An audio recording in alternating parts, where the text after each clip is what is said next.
What's up guys, welcome back to the channel. As you can see from the title, I picked up an 80 series Landcruiser. It's going to be a project on this channel as I kind of fix it up, get it good and roadworthy, and take it on some trips. So we'll kind of give a little short walk around of what I got and what we're working with and kind of some future plans for it. Alright guys, so here it is. It's a 97 Landcruiser, has the 4.5 liter gas engine in it. There's usually a truck from Overland Experts. You can see the remnants of their sticker there on the side. It was a driving school truck. I'll link their page in the description if you want to see what they're all about. I got a pretty good deal for it. It's a factory locked truck, so it comes with front and rear lockers from the factory, which is awesome. And as is, this thing is very capable. You can see it's already got a rear metal bumper with the swing out. It used to have a dual swing out. Maybe I will find a way to add that on there again in the future. I'm gonna end up putting antique tags on it, just got farm use on it just to drive it home. So it's got the rear swing out. One thing cool about the 80 series I like is they have a tailgate. It's almost like a truck. A few companies that make some storage stuff for back here. I don't know if I'm going to build a drawer system like I have in our other vehicles, just because I want to keep this thing kind of rugged and lightweight, but I may end up doing something in the future. We'll just kind of have to see. Do plan on cleaning this up. I already have a new carpet on the way, because as you can see, the carpet in this thing is totally trashed. As far as the panels go, they're in good shape. They're just very dirty. This thing being a driving school truck, it didn't get cleaned very much. It's already got some sliders fitted up to the truck. As you can see, the body is a little rough for what I want to use this truck for. I don't mind that. I'd rather have something that I can kind of beat up and play with and not have to worry about it. It's got an ARB front bumper. I will be adding a winch to this. As you can see, there's just tons of room to add a winch. And the cool thing about the ARB bumpers is you have great access to your spool. So under winching situations, you can watch your winch and your line and how it's feeding. As you can see, same story up front here. Carpet's in terrible shape. That'll get replaced. Seats aren't too bad. It's got the normal leather cracking to be expected. This is like a steering wheel cover that I'll probably just kind of end up replacing. There is the factory front and rear diff lock switch. Of course, these Landcruisers have a manual transfer case, which is awesome. They're actually all-wheel drive, so to lock it in to low, you're basically going to pull back and it's going to put the transfer case into a low gear. So basically it's in full-wheel drive all the time, but when you put it in low, it actually locks the center diff and goes into a full-time four-wheel drive. Go ahead and take a look under the hood.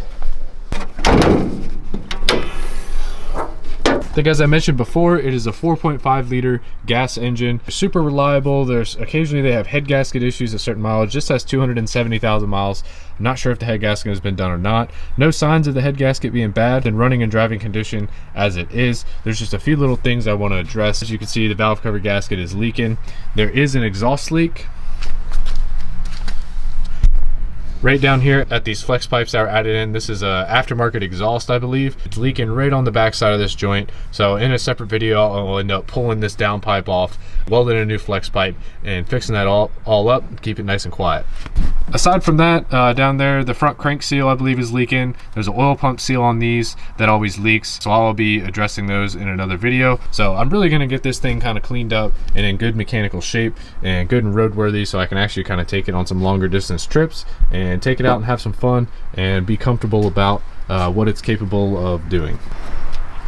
As it sits, it's already on 33-inch tires. These are BFG KO2s. I'm not a big fan of the KO2s. As you can see, this one's low and leaking air. And because of being a driving school truck, there's actually mud in all the beads, so that's why it's slowly leaking out. I do plan to go to 35-inch tires on this thing at some point, but since the tread is still good on these, I'm going to take these off, take them to the shop, dismount them, clean the beads up, get them all nice and airtight, not leaking on me anymore, and then I'm going to kind of use the truck as it is and have fun with it. And then as I go, I'll end up probably adding some 35s later down the road. It's sitting on an Old Man Emu 2.5-inch lift, so it's got 2.5-inch lift springs and Old Man Emu shocks, as well as the Old Man Emu stabilizer up front. I have already ordered a new one of these stabilizers because I'm sure that one has seen better days, as well as this tie rod end over here does have some play in it.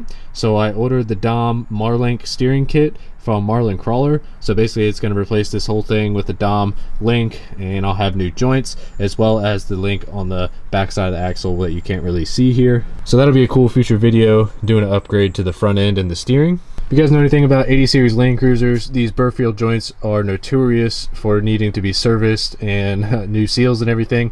I believe that he said that all the seals were replaced rather recently. That being said, I am going to be, jacking this thing up and kind of pulling it apart and really checking everything over. May even go ahead and do a new seal kit. As of right now, it's looking pretty good. This is a little dry, but once again, I'll dive into that in another video.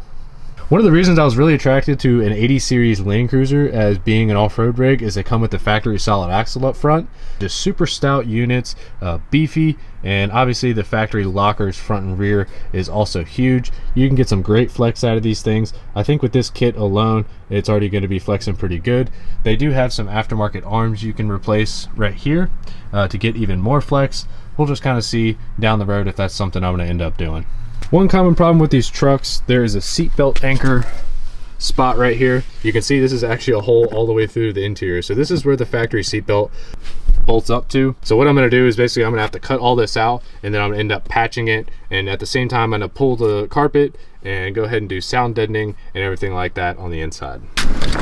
I'm only doing all the sound deadening and stuff on the inside in an effort just to make this thing just a little more comfortable. I know once I put some 35-inch mud tires on this thing, it's going to be loud going down the road, and it being solid axle front, it's already not going to drive the best, but I want it to be somewhat comfortable. I want to be able to take it on longer trips, not across the country or anything, but a couple hours away, go do some wheeling and then drive it home. That's kind of my goal with this thing. I don't want to get too crazy on the distance, but you just never know what could possibly fail while you're out there. So yeah, I just wanted to show you guys the new project. I'm really excited about it. I hope you guys are going to enjoy these videos as I'm kind of fixing it up and getting it more roadworthy. I think it's going to be a lot of fun. I've always wanted a Landcruiser. I actually really like the 60 series Landcruisers, but those are a little harder to find in decent shape.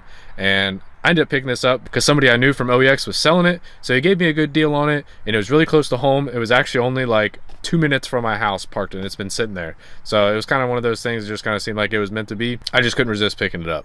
Let me know maybe if any of you guys that are watching this have an 80 series Landcruiser already, and you got any suggestions or just kind of tips on things to look out for on these trucks. Obviously I'm a mechanic by trade, so I'm very well versed in fixing things and what to look for, but there are certain things if you own one of these that maybe you already know and you've been there and done that, please let me know in the comments. I'd love your insight, especially if you have some experience on it already. All right guys, so as always, thanks for watching. I look forward to bringing you guys some content, fixing this thing up, and we'll see you next time.